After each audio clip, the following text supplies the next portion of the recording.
This is Mike Kavanaugh with HIVHero.org and HERONEWS.org, and today we have a very special surprise. We have a rock and roll hero, but he's much more than that and has a very interesting story to tell. Please welcome EMMO.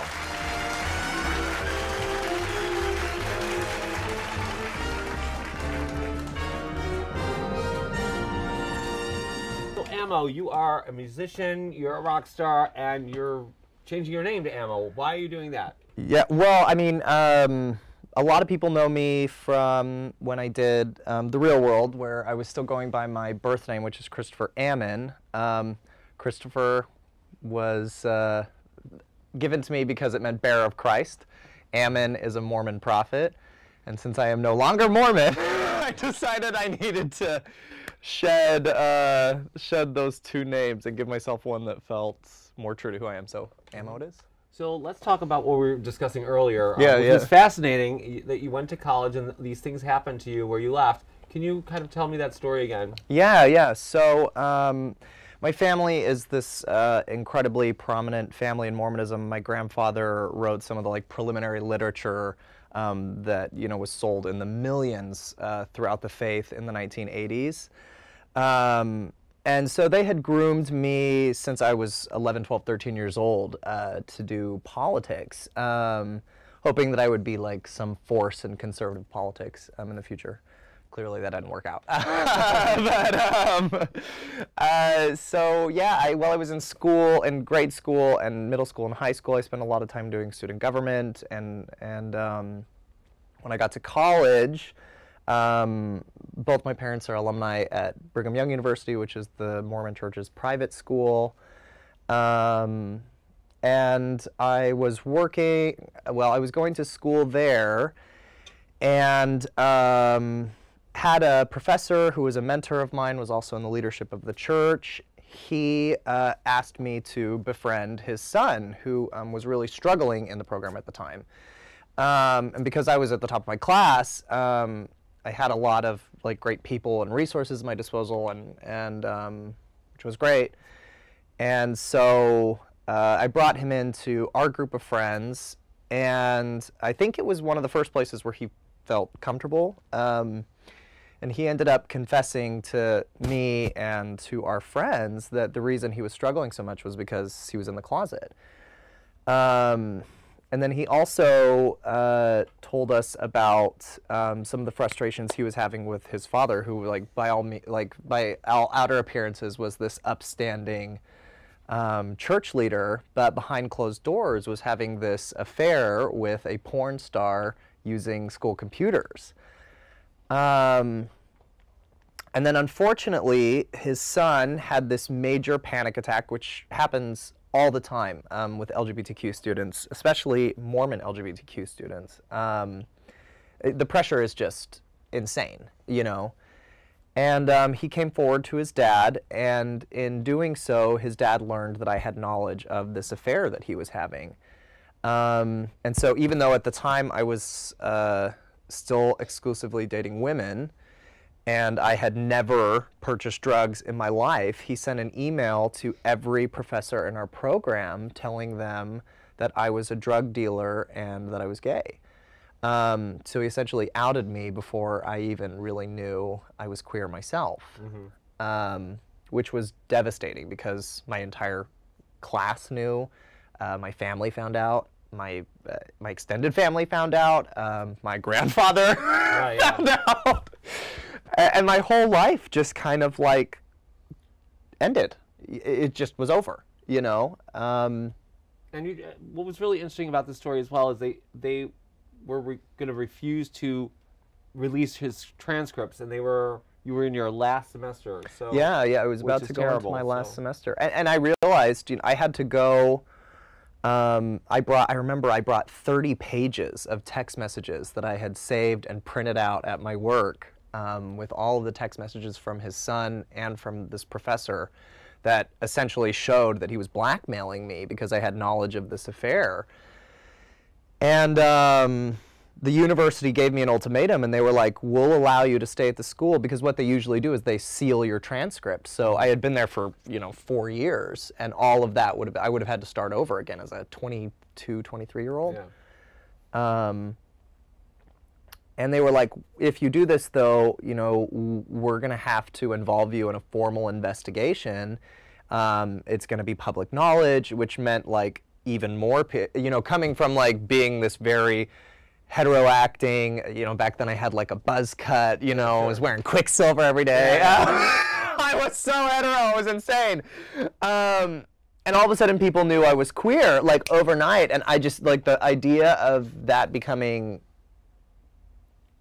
more than what it already was, I just wasn't equipped to deal with it at the time. And then used my savings to like literally escape BYU and Mormonism and my family, bought a one-way ticket here, and my first roommate here in New York, after hearing my story, one drunken night submitted me to the real world, and the rest is history. They literally walked me on set. I mean, it was that quick. That's great. And you know, it's just such a sad story, and I can't believe that you went through all of that by yourself and so isolated and so newly out, not even out yet. Yeah.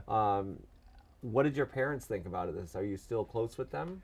No, I mean, unfortunately, my story is the typical, like, left a radical religious cult and moved to New York, you know. I mean, my parents were so adamantly against my coming out, my being here, my doing television, now my making music. I mean, everything has been met with so much opposition, and I guess I can understand, you know, it's I was supposed to be this like force for conservatism, and now I'm trying to transform my life into like a force against it. A force for good. Yeah, a force for hedonism, which is good, I think.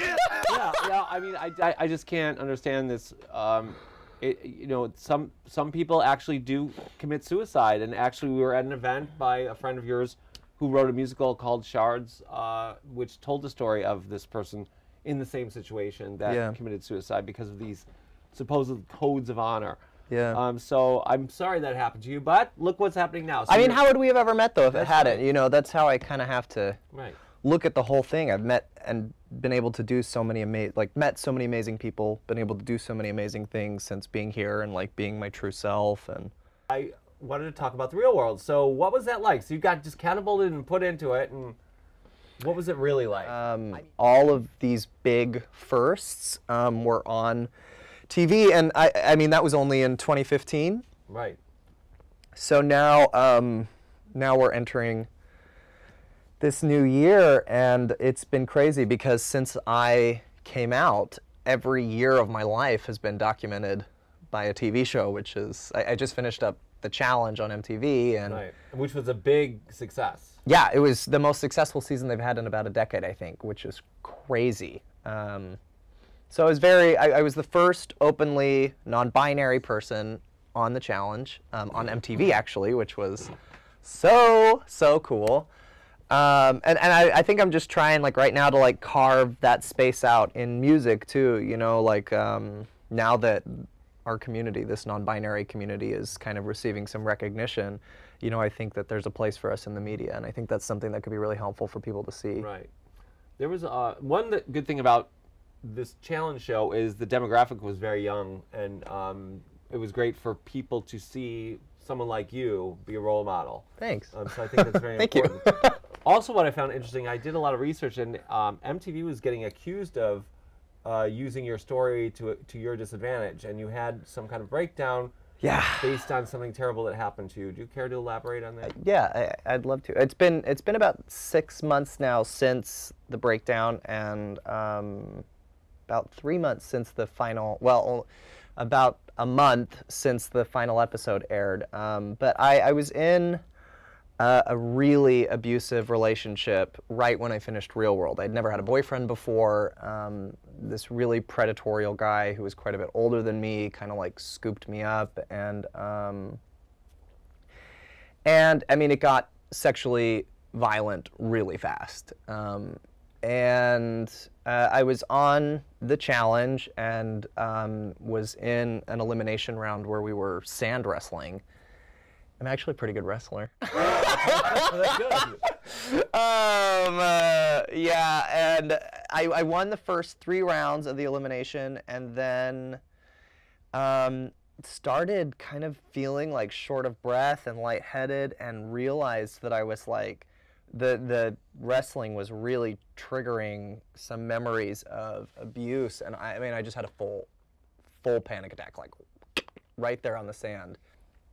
So I was eliminated, went back home, and then when the episode came out, even though I had talked a lot about why that had happened, they felt like their target demographic, which is a lot of young kids, weren't, it wasn't appropriate for them to hear a narrative that was about sexual assault and rape, especially interrelationship rape, you know, because we never talk about that, especially in the gay community. We pretend that never happens. We need to talk about it, so yeah. Yeah, I think it's really important to talk about. And there were quite a few news sources that really kind of came and were like, you know, stop using rape narratives as a way to get viewers, which I absolutely agree with. You know, like if we're going to show the emotional impact that it's had on someone, at the very least, I think that we should allow these men and women, because mine was not the first that this has happened on reality TV. But I do think that there needs to be a narrative there, especially for kids, because, you know, like 1 in 2 women are sexually assaulted by the time they're 17. We see the same statistics in the trans and non-binary communities. I think we need to have an open conversation about adolescent assault, because it's happening, whether we want to, as adults, acknowledge it or not. You know, like kids are getting hurt, and we need to give them resources. Yeah, I think, yes, we're talking about rape. In a relationship, if you say no, it is rape. Just remember that. Doesn't matter if you got a ring on your finger, doesn't matter if you love the person or if they love you. If you say no, and someone forces you to have sex, it is rape, and you need to call someone and get help. And, I mean, your story breaks my heart, but I'm so happy to have you in our community and being a hero, actually. Well, the queer story is just, unfortunately, I don't think we're at a place yet where our stories are in the beginnings, at least, generally very positive. Right. You know, we still, it's 2017, and our president just tried to block trans people from being in the military. Yeah. It's 2017, and we're still having arguments about where we can eat, what we can do, what bathrooms we can use, how to get like the proper health care and media coverage for our issues. And how about a cake for our wedding? Yeah, why can't we have a fucking cake? I will never understand what is so offensive about 2 people of the same gender wanting to get married. Yes. I will never understand it. It's not against the law. No. It's crazy. Don't get me started. So, Emmo, as you know, we're a site for newly diagnosed and people living with HIV. Now we have PrEP, but there's a problem with that because you can catch other STDs. Why do you think it's important for people to be really safe and aware out there, especially young people? You know, thankfully, HIV is very treatable now. You know, like we've got a lot of options for people who do have HIV. However, to your point, you know, there are still a lot of STDs that can be scary and sometimes painful. So first of all, you know, I think wear a condom. Right. That's an easy solution. They're literally everywhere. You can, in New York especially, you can get them everywhere. But the other big thing, I think especially for young people, and something that I think solves a lot of issues that we're having with sex right now, is just communication. You know, know your own stats, know your partner's stats, and if you don't know them, feel comfortable asking. You know, ask each other how you're feeling, what you want, what you're into, and what you've got. And then work with it, you know, because a relationship should ideally be based on communication. Exactly. You know? And you know, I just want to make sure everyone knows that someone who is on treatment and undetectable, they cannot give you HIV.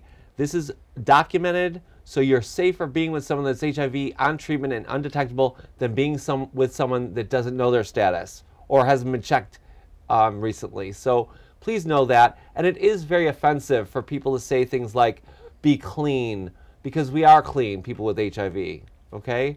So just keep that in mind. Yeah, if you don't know, let's get rid of that word now. So Emma, I'm so excited to have met you. I think you're going to have a very interesting career here in New York. And Good Lord, let's hope so. Wishing you lots of luck, and please keep us informed of what you're doing. I will. And again, let's wish everyone a happy holidays. Where are we looking? Here? Here. Happy holidays, everybody. Happy holidays. Thank you so much for being here. Yeah, thanks for having me. Thank you so much. Thank you.